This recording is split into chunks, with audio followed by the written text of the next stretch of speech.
Hello दोस्तों, मैं जवान सिंह स्वागत करता हूं आपका आज की वीडियो में। दोस्तों, आज के ज़माने में अगर किसी व्यक्ति को अपने लॉन्ग टर्म गोल्स को पूरा करने के लिए निवेश करना हो और साथ में उसे लॉन्ग टर्म में बेहतर रिटर्न्स भी चाहिए, तो इसके लिए मिड कैप कैटेगरी के म्यूचुअल फंड्स को काफी बेहतर माना जाता है। और अगर हम मिड कैप कैटेगरी के म्यूचुअल फंड्स की बात करें तो इनमें लॉन्ग टर्म म्यूचुअल फंड्स के मुकाबले बेहतर रिटर्न जनरेट करने की पोटेंशियल होती है। और अगर हम दूसरी तरफ देखें तो स्मॉल कैप कैटेगरी के म्यूचुअल फंड्स के मुकाबले मिड कैप कैटेगरी में रिस्क की मात्रा कम होती है। तो इसी के चलते बहुत सारे निवेशकों द्वारा मिड कैप कैटेगरी के म्यूचुअल फंड्स को पसंद किया जाता है। तो दोस्तों, आज के इस वीडियो में हम मिड कैप कैटेगरी के 4 पॉपुलर म्यूचुअल फंड्स को आपस में कंपेयर करने वाले हैं, जिनमें शामिल है Nippon India growth mid cap fund, इसके बाद आता है Motilal Oswal mid cap fund, Edelweiss mid cap fund और लास्ट में नाम आता है Invesco India mid cap fund का। तो इन चारों को हम आपस में कंपेयर करेंगे और जानेंगे कि कौन सा म्यूचुअल फंड बेस्ट रहता है और कौन सा म्यूचुअल फंड किस कैटेगरी के इन्वेस्टर के लिए सूटेबल रह सकता है। तो वीडियो में स्टार्ट से लेकर एंड तक आपको जुड़े रहना है ताकि कोई भी इंपॉर्टेंट पॉइंट आपसे छूट ना जाए। तो आइए बिना समय को वेस्ट किए शुरू करते हैं इन म्यूचुअल फंड की बेसिक डिटेल से। तो यहाँ पर सबसे पहले अगर हम एसेट अंडर मैनेजमेंट की बात करें तो यहाँ पर निप्पॉन इंडिया का 36,836 करोड़ का है और इसके बाद मोतीलाल ओसवाल का 30,401 करोड़ का और तीसरे नंबर पे एडलवाइज का 10,028 करोड़ का है। और अगर हम नंबर 4 पे देखें तो Invesco India mid cap fund का एयूएम साइज हो चुका है 6,641 करोड़ का। तो अगर एयूएम साइज के हिसाब से देखें तो यहाँ पर हमें सबसे बड़ा एयूएम साइज दिखाई दे रहा है निप्पॉन इंडिया ग्रोथ फंड का और सबसे छोटा एयूएम साइज है Invesco India mid cap fund का। और इसके बाद अगर हम एनएवी की बात करें, जो कि किसी भी म्यूचुअल फंड का यूनिट प्राइस होता है, तो यहाँ पर निप्पॉन इंडिया की एनएवी है 4594 रुपए की, मोतीलाल की 118 की, एडलवाइज की 120 और Invesco India mid cap fund की 215 रुपए की है। और वहीं अगर हम ट्रैक रिकॉर्ड की बात करें तो निप्पॉन इंडिया फंड को लॉन्च किया गया था 1 जनवरी 2013 को, तो 12 साल 6 महीने का इसको समय हो चुका है। इसके बाद आता है मोतीलाल ओसवाल, जो कि 3 फरवरी 2014 को लॉन्च हुआ था, 11 साल 5 महीने हो चुके हैं। और यहाँ पर एडलवाइज को 1 जनवरी 2013 को लॉन्च किया गया था। और इसके बाद अगर हम इन्वेस्को इंडिया की बात करें, इसको भी जनवरी 2013 में लॉन्च किया गया था। और इसके बाद आती है एक्सपेंस रेशियो कि फंड हाउस हमारे फंड को मैनेज करने के लिए सालाना कितनी फीस चार्ज करते हैं। तो यहाँ पर एक्सपेंस रेशियो निप्पॉन इंडिया का है 0.71% का और मोतीलाल का है 0.68% का, एडलवाइज 0.39% और अगर इन्वेस्को की बात करें तो ये 0.63% का है। तो यहाँ पर अगर हम एक्सपेंस रेशियो के हिसाब से देखें तो सबसे महंगा हमें दिखाई दे रहा है निप्पॉन इंडिया और इसके बाद नाम आता है मोतीलाल ओसवाल का और उसके बाद आता है इन्वेस्को का और लास्ट में जो एडलवाइज है ये सबसे सस्ता दिखाई दे रहा है एक्सपेंस रेशियो के हिसाब से। और इन चारों ही म्यूचुअल फंड्स में किसी भी प्रकार का लॉक इन पीरियड नहीं है। और वहीं अगर हम एग्जिट लोड की बात करें, निप्पॉन इंडिया में अगर आप की गई इन्वेस्टमेंट को 1 महीने के अंदर अंदर ही एग्जिट करते हैं तो 1% का एग्जिट लोड देना पड़ेगा और 1 महीने के बाद एग्जिट करें तो कोई भी एग्जिट लोड नहीं लगने वाला। और इसके बाद मोतीलाल ओसवाल की बात करें तो यहाँ पर 1 साल के अंदर अंदर अगर की गई इन्वेस्टमेंट को निकालते हैं तो 1% एग्जिट लोड एप्लीकेबल है। और यहाँ पर एडलवाइज की बात करें तो 90 दिन के अंदर अंदर अगर की गई इन्वेस्टमेंट को निकालते हैं तो 1% एग्जिट लोड देना पड़ेगा और इस म्याद के बाद अगर निकाला जाए तो कोई भी एग्जिट लोड नहीं देना पड़ेगा। और नंबर 4 पे आता है इन्वेस्को इंडिया कि अगर आप 1 साल के अंदर अंदर 10% से ऊपर की गई इन्वेस्टमेंट को निकालते हैं तो आपको 1% एग्जिट लोड देना पड़ेगा और अगर 1 साल के बाद निकालते हैं तो कोई भी एग्जिट लोड एप्लीकेबल नहीं है। तो अगर एग्जिट लोड के हिसाब से कंपेयर करके देखें तो निप्पॉन इंडिया ग्रोथ फंड में ज्यादा फ्लेक्सिबिलिटी है, 1 महीने के बाद ही आपको किसी भी प्रकार का एग्जिट लोड नहीं देना पड़ता। और इसके बाद नंबर 2 पे आता है एडलवाइज और इसके बाद आता है इन्वेस्को इंडिया और लास्ट में आता है मोतीलाल ओसवाल। और इन चारों म्यूचुअल फंड्स द्वारा जिस बेंचमार्क इंडेक्स को फॉलो किया जाता है इसका नाम है Nifty mid cap 150 TRI index, जिसको टोटल रिटर्न इंडेक्स बोलते हैं। तो यहाँ पर इस बात को अगर हम सिंपली समझे तो इंडिया की स्टॉक मार्केट में जो पहली 100 लिस्टेड कंपनीज है वो लार्ज कैप कैटेगरी में आती हैं और 101 से लेकर 250 तक की जो 150 कंपनीज हैं ये मिड कैप कैटेगरी में आती हैं। तो यहाँ पर Nifty 150 mid cap category companies को दर्शाता है। तो अगर हम मिनिमम इन्वेस्टमेंट ऑप्शन की बात करें तो इन चारों ही म्यूचुअल फंड्स में मिनिमम 500 रुपए से मंथली SIP स्टार्ट करी जा सकती है और यहाँ मैक्सिमम की कोई भी लिमिट नहीं है, आप जितना चाहे अमाउंट इसमें इन्वेस्ट करके चल सकते हैं। और अगर हम लमसम अमाउंट की बात करें जो एक बार में पैसा लगाना चाहते हैं तो 5,000 से निवेश को शुरू करा जा सकता सकता है एडलवाइज मिड कैप में, और बाकी के जो 3 म्यूचुअल फंड्स हैं इनमें मिनिमम 1000 रुपए से निवेश को शुरू करा जा सकता है, और इनमें भी मैक्सिमम लमसम अमाउंट की कोई भी लिमिट नहीं है, जितनी चाहे इन्वेस्टमेंट अमाउंट इसमें डाल सकते हैं। तो दोस्तों यहाँ तक हमने इन म्यूचुअल फंड्स की बेसिक डिटेल को समझ लिया है, और अभी हम फोकस करने वाले हैं कि इन्होंने पिछले सालों में किस प्रकार के रिटर्न जनरेट किए। तो दोस्तों यहाँ पर अगर हम 6 महीने के टाइम पीरियड में देखते हैं तो निप्पॉन इंडिया ग्रोथ फंड ने 4.32% के, और मोतीलाल ने -5.76% के, और एडलवाइज ने 4.35, और इन्वेस्को ने 5.68, और लास्ट में इस कैटेगरी ने 2.99% के रिटर्न बना के दिए हैं। तो यहाँ पर 6 महीने के टाइम पीरियड में सबसे ज्यादा रिटर्न बना के दिए हैं इन्वेस्को इंडिया ने, और इसके बाद नाम आता है एडलवाइज का, और इसके बाद निप्पॉन इंडिया का। और अगर हम मोतीलाल ओसवाल की बात करें तो उसने 6 महीनों में नेगेटिव रिटर्न जनरेट किए हैं। तो यहाँ पर जो इन्वेस्को इंडिया का मिड कैप म्यूचुअल फंड है इसमें डाउनसाइड प्रोटेक्शन हमें दूसरे फंड्स के मुकाबले ज्यादा दिखाई दे रही है। और इसके बाद अगर हम 1 साल के टाइम पीरियड में देखें तो यहाँ पर निप्पॉन ने 6.84, मोतीलाल ने 8%, एडलवाइज ने 9.29, और इन्वेस्को ने 15.81% के रिटर्न जनरेट किए हैं।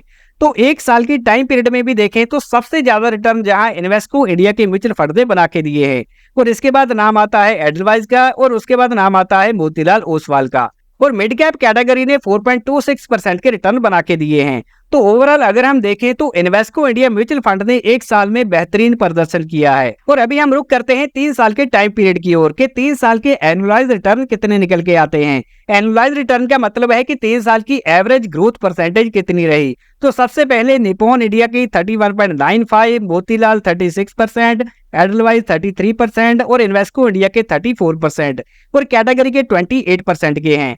तो यहाँ 3 साल के टाइम पीरियड में सबसे ज्यादा रिटर्न बना के दिए हैं मोतीलाल ओसवाल ने, इसके बाद नाम आता है इन्वेस्को, और उसके बाद एडलवाइज, और लास्ट में नाम आता है निप्पॉन इंडिया का। और वहीं निप्पॉन इंडिया ग्रोथ फंड की बात करें तो 5 सालों में 33%, मोतीलाल ने 37%, एडलवाइज ने 34%, और इन्वेस्को इंडिया ने 31%। तो यहाँ पर अगर हम 5 साल के टाइम पीरियड में देखें तो सबसे ज्यादा रिटर्न जनरेट किए हैं मोतीलाल ने, उसके बाद नाम आता है एडलवाइज का, और उसके बाद है निप्पॉन इंडिया, और लास्ट में इन्वेस्को इंडिया का नाम आता है। और वही कैटेगरी के 5 साल के एवरेज रिटर्न निकल के आते हैं 30% के।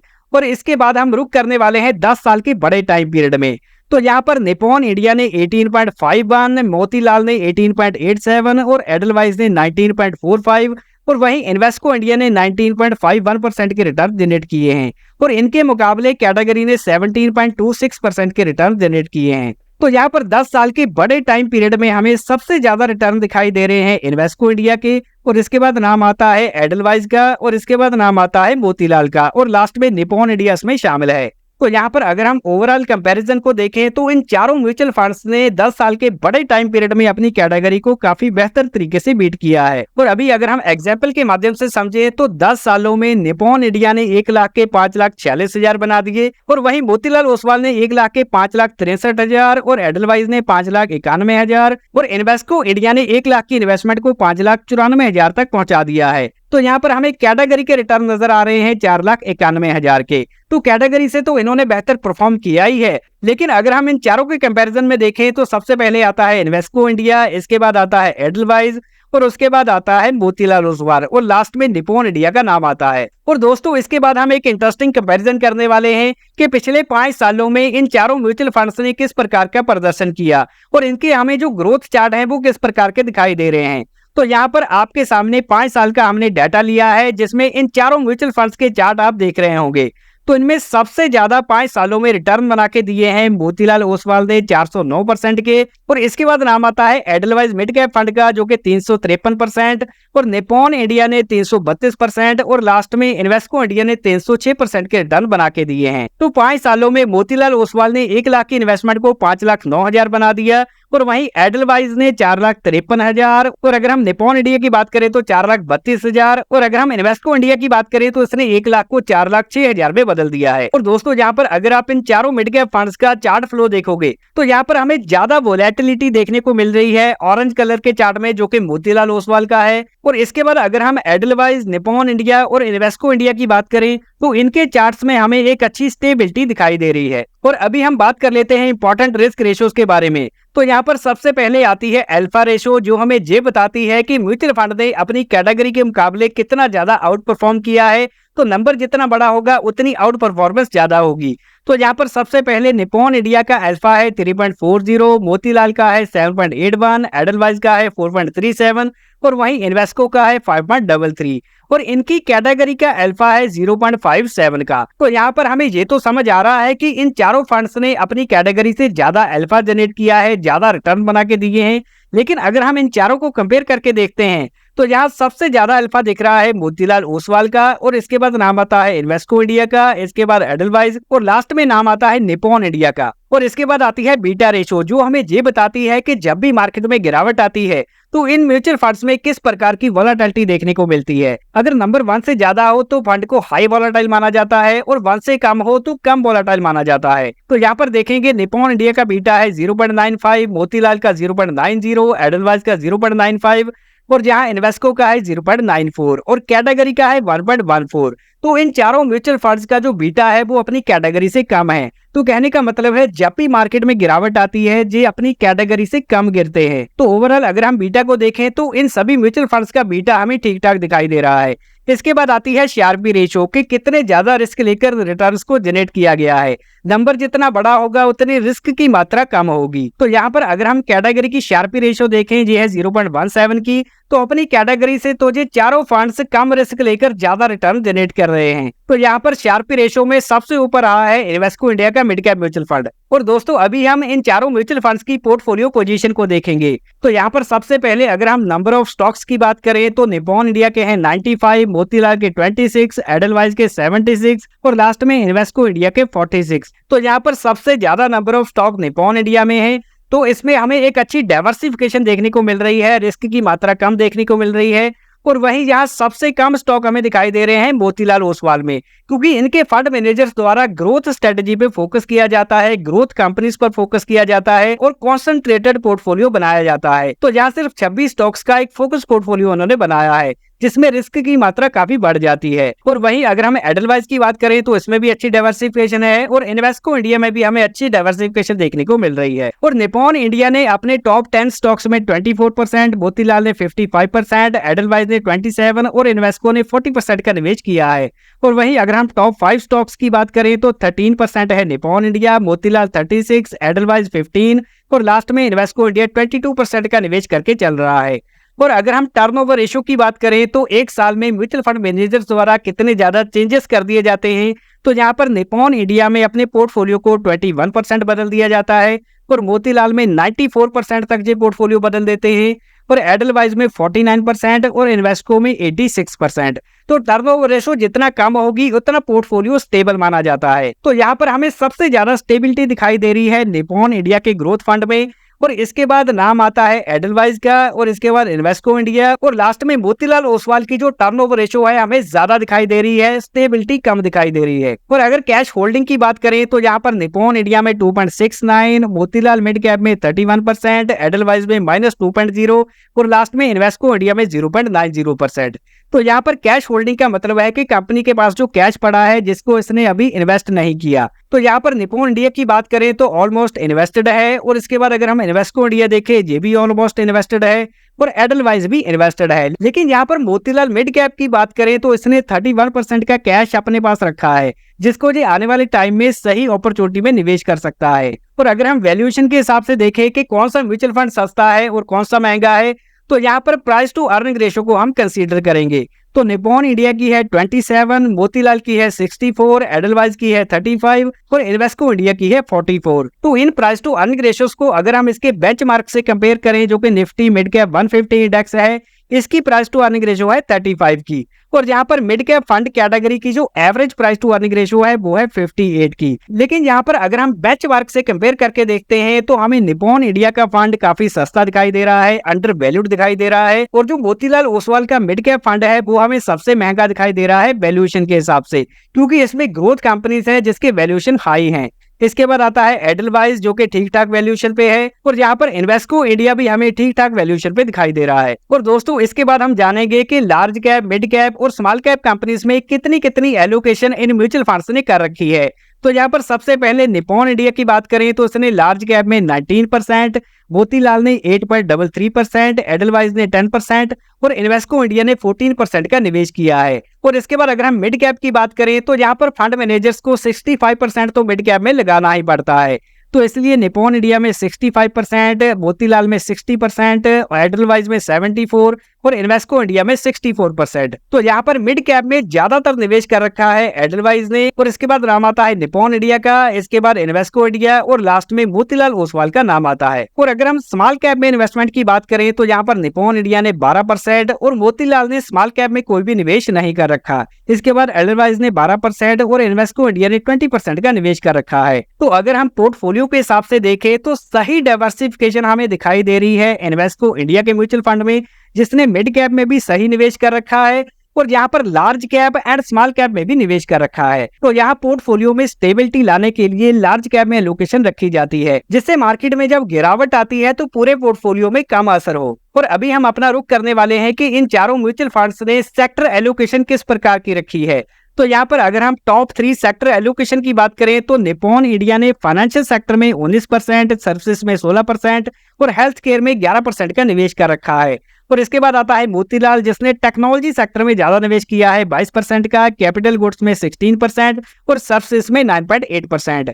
और इसके बाद एडलवाइज ने फाइनेंशियल सेक्टर में 16%, सर्विसेज 12% और कैपिटल गुड्स में 10%। और यहाँ पर इन्वेस्को इंडिया की बात करें तो इसने 21% सर्विसेज में, फाइनेंशियल में 18% और हेल्थ केयर में 17% का निवेश कर रखा है। तो यहाँ पर हमें चारों फंड्स की सेक्टर एलोकेशन तो वेल डाइवर्सिफाइड दिखाई दे रही है। किसी भी खास सेक्टर में इन्होंने 21-22% से ज्यादा का निवेश नहीं किया है। तो दोस्तों यहाँ तक हमने इन म्यूचुअल फंड्स के बारे में काफी ज्यादा डिटेल को एकत्रित कर लिया है। और अभी आपके मन में सवाल आ रहा होगा कि इन म्यूचुअल फंड्स में से कौन सा बेस्ट है और कौन सा किस कैटेगरी के इन्वेस्टर के लिए सूटेबल रह सकता है। तो यहाँ पर सबसे पहले अगर हम Nippon India growth mid cap fund की बात करें तो इसका जो एयूएम साइज है वो 36,836 करोड़ का है। तो यहाँ पर अच्छा खासा एयूएम साइज हमें देखने को मिल जाता है। इसका फायदा ये है कि जब ज्यादातर निवेशकों द्वारा रिडम्पशन किया जाता है, पैसा एग्जिट करने की रिक्वेस्ट डाली जाती है, तो उस समय म्यूचुअल फंड की परफॉर्मेंस पे कोई बैड इम्पैक्ट नहीं पड़ता। और इसके बाद अगर हम मोतीलाल ओसवाल के मिड कैप फंड की बात करें, इसका एयूएम साइज भी अच्छा खासा हो चुका है 30,401 करोड़ का, लेकिन इसमें हाई वोलेटिलिटी भी देखने को मिलती है ग्रोथ कंपनीज के चलते।